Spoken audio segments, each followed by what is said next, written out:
Selamat malam Opa Oma yang terkasih di dalam Tuhan Yesus Kristus. Selamat bertemu kembali di dalam acara saya dan PKL UGPIB membaca Alkitab bersama. Perkenalkan, nama saya Murti Ningsih, anggota PKLU dari GPIB Jemaat Erene, Jakarta Utara.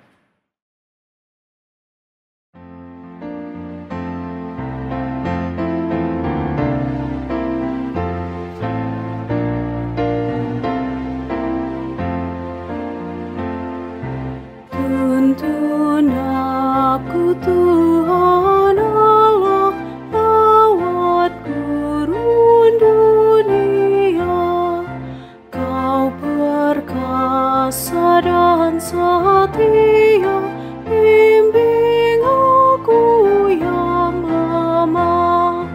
Roti surga, puaskanlah jiwaku.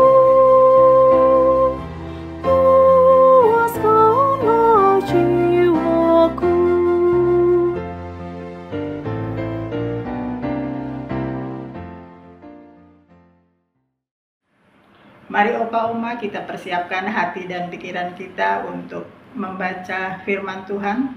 Tetapi sebelumnya mari kita satu di dalam doa. Kita berdoa. Ya Tuhan, Bapa kami di dalam surga, kami bersyukur berterima kasih kalau saat ini kami masih diberi kesempatan untuk membaca dari bagian kebenaran firman Tuhan. Kuasai hati dan pikiran kami Tuhan, agar kami fokus ke dalam firman Tuhan yang akan kami baca.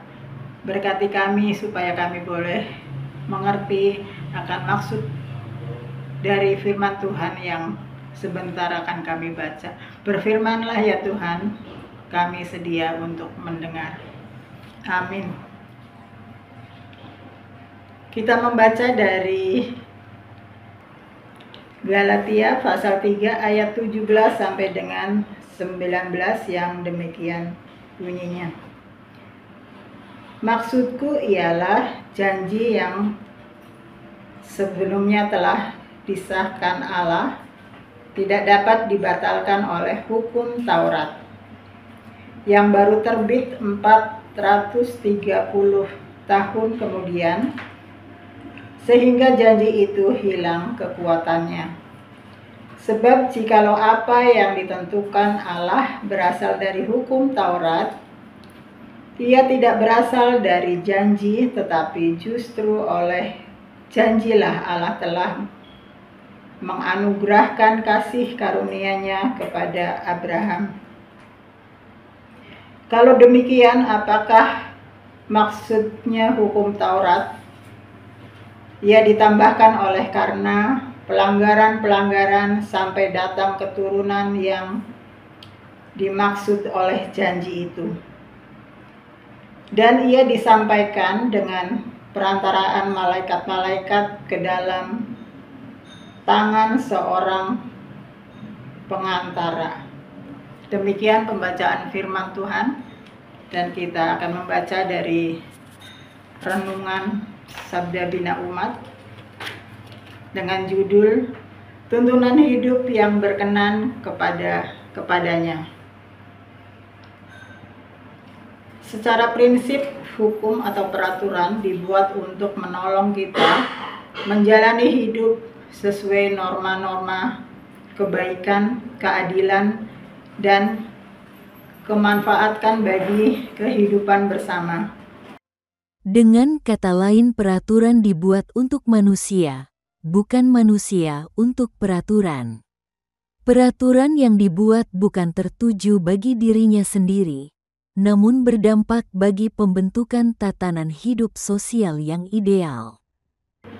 Tidak demikian hanya dengan hukum Taurat yang seringkali dipahami sebagai aturan yang kaku, membatasi, memberatkan, bahkan dipandang sebagai segala-galanya bagi seorang yang ingin dibenarkan di hadapan Allah.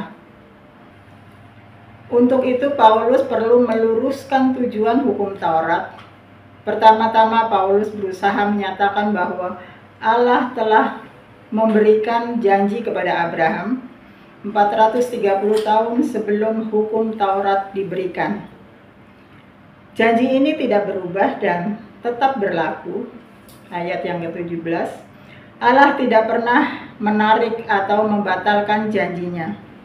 Janjinya kepada Abraham pasti digenapi.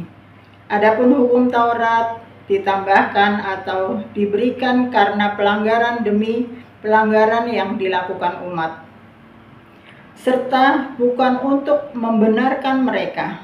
Ayatnya yang ke-19, hukum Taurat berguna untuk menunjukkan kebutuhan akan penebusan dan penuntun umat hidup setia dalam Kristus. Jadi hukum Taurat bukanlah tujuan akhir atau segalanya, melainkan pengawal yang menuntun umat memahami kebutuhan akan kasih karunia-Nya.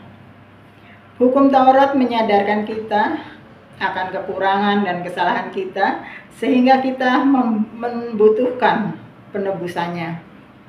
Melalui bacaan ini, Paulus hendak mengajak kita untuk melihat dan menyadari, pertama, keberdosaan kita secara jujur di hadapan Allah, sekaligus membuat kita mengerti bahwa kita membutuhkan kasih karunia-Nya.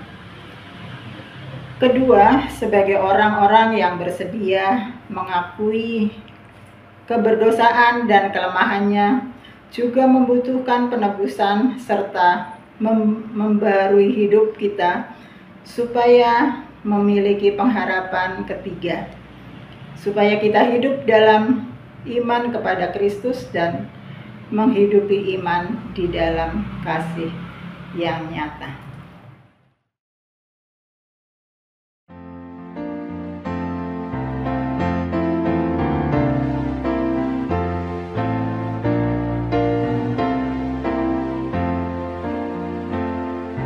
Buka sumber air hidup, penyembuhan jiwaku, dan berjalanlah di muka dengan tiang awan-Mu. Juru selamat, Kau perisai hidupku.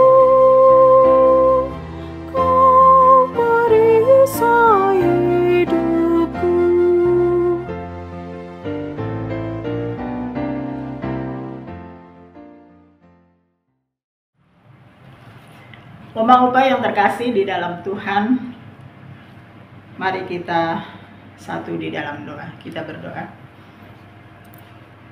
Allah Bapa yang bertata di dalam kerajaan sorga, kami bersyukur Tuhan kalau sesaat kami boleh membaca dari kebenaran firman Tuhan. Tuhan memberkati kami, mampukan kami Tuhan, untuk kami boleh mengerti, memahami, bahkan memberlakukan firman Tuhan dalam kehidupan kami hari lepas hari. Kami berterima kasih Tuhan kalau masih diberi kesehatan dan waktu ya Tuhan, di mana firman Tuhan yang senantiasa menuntun kami ke dalam kehidupan bersama-sama dengan Tuhan. Mampukan kami Tuhan untuk menjadi orang-orang yang taat dan setia kepada firman-Mu, agar apa yang kami lakukan senantiasa berkenan di hadapan Tuhan. Bapa di surga, kami berdoa untuk Dewan PKLU dengan program kerja. Tuhan memberkati pengurus dan anggota supaya mereka saling bekerja sama untuk dapat melakukan tugas dan tanggung jawab hanya untuk hormat dan kemuliaan nama Tuhan. Bapa di surga, kami berdoa untuk oma-opa yang mungkin saat ini sedang dalam kelemahan tubuh, mereka yang sakit. Tuhan, kiranya Tuhan mau lawat mereka, ulurkan tangan Tuhan yang penuh dengan pengasihan, angkat segala sakit penyakit yang diderita, agar mereka boleh memperoleh kesembuhan yang sempurna, yang semuanya berasal daripada Tuhan sendiri. Mungkin saat ini ada yang sedang dalam pergumulan. Mari Tuhan, Engkau menguatkan iman percaya mereka, agar mereka mendapatkan kekuatan kembali yang kami tahu juga itu berasal daripada Tuhan sendiri. Bapa di surga, banyak hal yang akan kami pohonkan daripadamu, namun kami percaya Tuhan telah mengetahui dari isi hati kami yang paling dalam. Untuk itu Tuhan, terima kasih Tuhan, ampuni salah dan dosa kami, di dalam nama Putra-Mu Yesus Kristus yang adalah Tuhan dan Juru Selamat kami. Amin. Opa, Oma yang terkasih, sampai jumpa kembali di dalam acara selanjutnya. Tetap sehat, tetap semangat, dan selamat malam. Tuhan Yesus memberkati. Amin.